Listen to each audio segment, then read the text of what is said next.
do it. Got it. Mark, joke me. Am I good? Yep. Okay, I'm going to walk away from you now. All right. All right, how many of the Reading Now Network? I know North Godwin has heard a lot about it. Anybody? A few others, yes.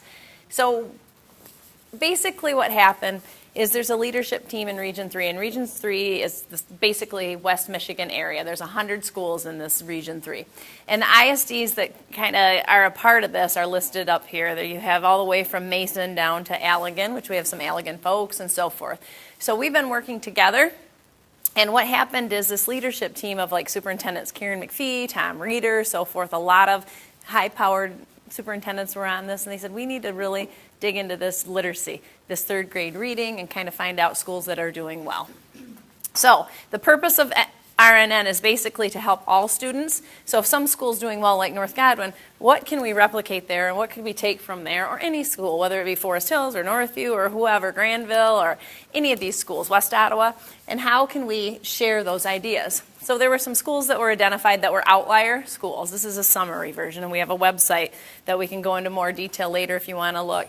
And who are those outliers that are performing way above schools similar to their area, whether it's, poverty or so forth, or whether they're in the same range. So basically there are 14 schools that were identified.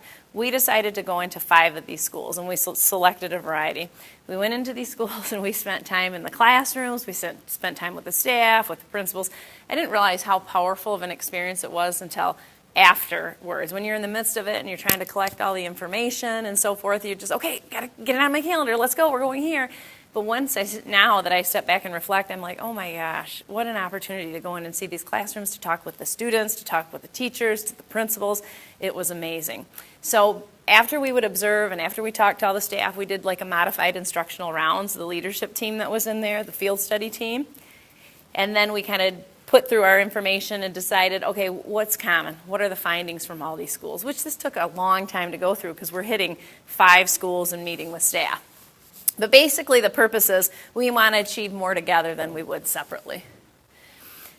Here's the graph that many of you have seen, and the outlier schools were the green dots, so we call them the green schools. So really what do we want to do? We want to study those, and we want to move all the schools up. You want to have all the schools move up. You want to especially help those red schools too, but you want to help all the schools move up so they're attaining success. What did we find when we went into these schools? And again, this is a condensed version because we've presented days on this information, but I'm just giving you the overview so you can kind of get into the good stuff of developing the modules. We discovered there's an uncompromising focus on reading, so everything revolved around reading. And some of the schools even said, you know what? We don't have a specific time for maybe science or social studies. We integrated in that reading, but our focus is reading. That's it. We may have a 120-minute block of ELA. That's what we do. So they were not shy about sharing. That's our focus, period. The second one was the relevant data used deeply. Students live the data. We have a lot of people that say, oh, we do data. We have data-driven instruction, or they'll put it in their goals, or they'll put it in their summary. Until you get into some of these schools, it's amazing. I mean, they live it. They have it behind every whiteboard that they're meeting on, their PLCs, everything's around this data. Those teachers know where those students are, the students know where they are, and the principal knows. I mean, 2 of the schools, the principals knew the reading level of those students in those hallways when they talked to them, and it's like, oh my goodness, Years ago, if you had all the students' name in your building figured out, that was good. That just, those days are gone. You need to know more. And many of the principals say, the students that need intervention, I help with that, but I hadn't gone to this level. Or your PLCs, are those really about data? Or does somebody say, there's a pothole in the parking lot, we really have to get that figured out. And then you go on a bird walk to that. That didn't happen in these schools. They knew the data, students could tell us, staff, and the principal. So it was just another level of using that data. Also the shared leadership. The principals define the what and teachers define the how. The principals in these buildings, it wasn't, this is the way we do it. It was a collaborative approach. And we've had Mary Lang, who's from North Godwin, many times talk to other principals in other schools. It's truly that PLC concept of shared leadership because many times, the West Ottawa, it's not about me. It's not about me. Talk to the teachers. Talk to the teachers. And that's the sign of a true leader. It's not about me. It's about what we do as a staff to help student success. So it was awesome to see that leadership.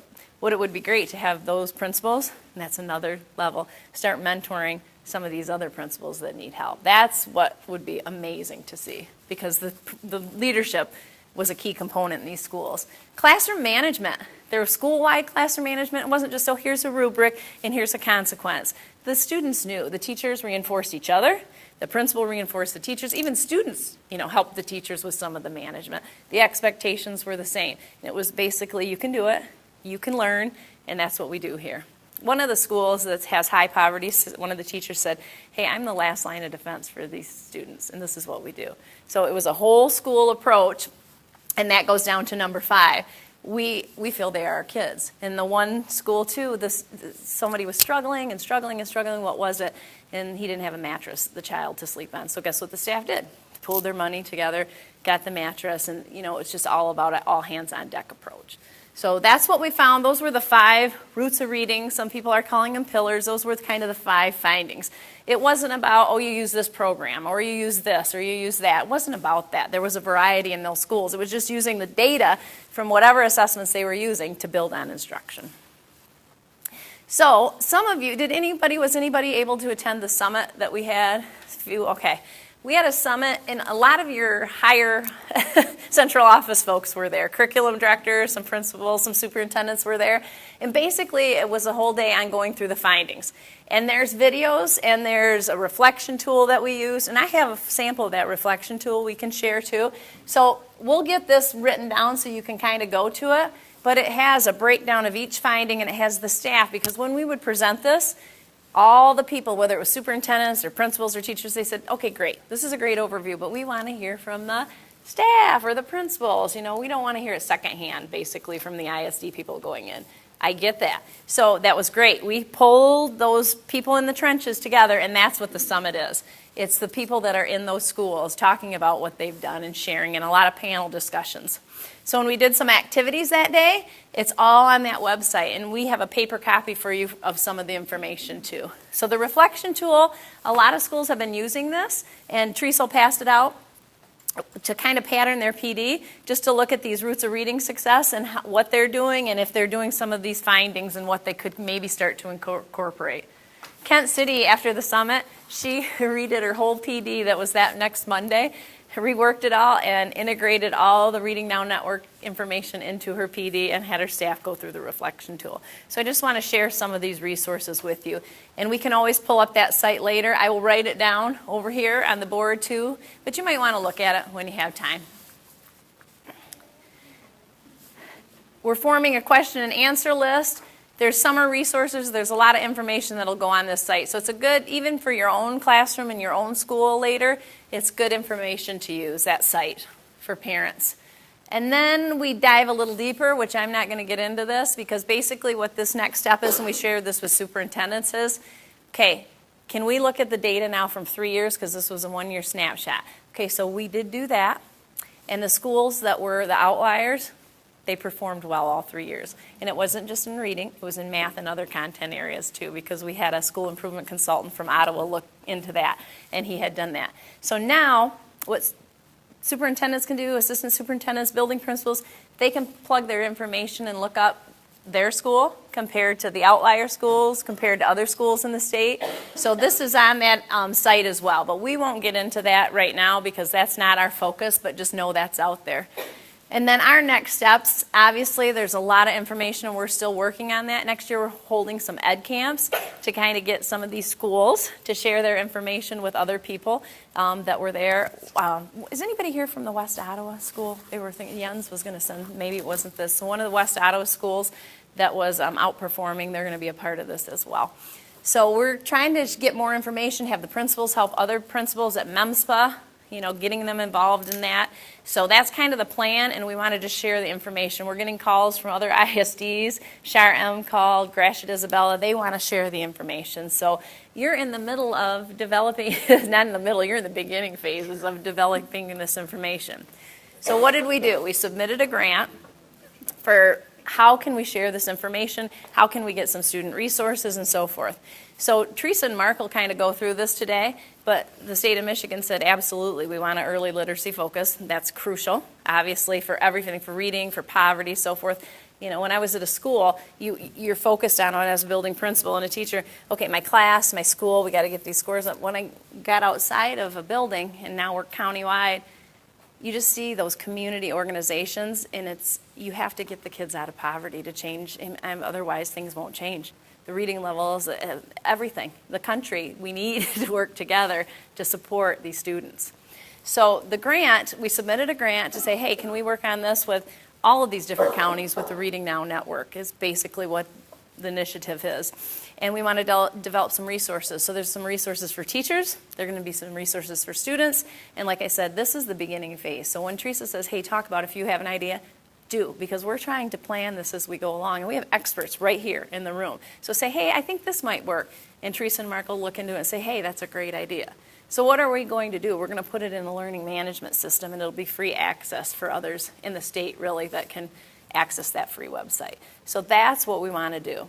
And obviously Mark and Teresa are experts too, and so are you folks. That's why we want to get great minds together, and we want to share for all the kids in this region and beyond. We want to share in the state as well, because we don't want to keep that. That's the whole purpose of Reading Now Network. It's a heart attack model. In the heart attack model, if you haven't, I'm sure you're aware of it, it's hospitals use, even if they're in competition with someone, if somebody comes in with a heart attack, they have the same protocol that they follow, period. That's it. You get success, you want to have that person live. So that's what we want to do for students. It doesn't matter. We're all going to, we're not going to share. We're not going to share. That's not a good idea. We're going to share. We want to make it successful for students. If you have something that's working, we're not going to keep that to ourselves. We're going to share that to everybody. So because you might work in one district, but your children might go in another district, or your nieces and nephews, it just makes sense for all the students in the state of Michigan. So that's what we're focused on. And Teresa's our reading guru. I don't know if you guys saw the report that MDE put out too, that they now their goal is to become one of the top 10 states in the United States in literacy. Right. So it is a big push, by reading benchmark by third grade. They're now pushing it even higher. Because I think, are we not even in the top 30 Right. In the nation? And so we're really on early stages of this. So this early warning system, what is it? That's where we're going to lean into now. In its infancy, what we're looking at is creating, as Bill Smith describes it, an ecosystem where we can have students get into a tool and we assess them within the tool, and that data immediately comes to the teacher and they can analyze the data and use it to drive instruction.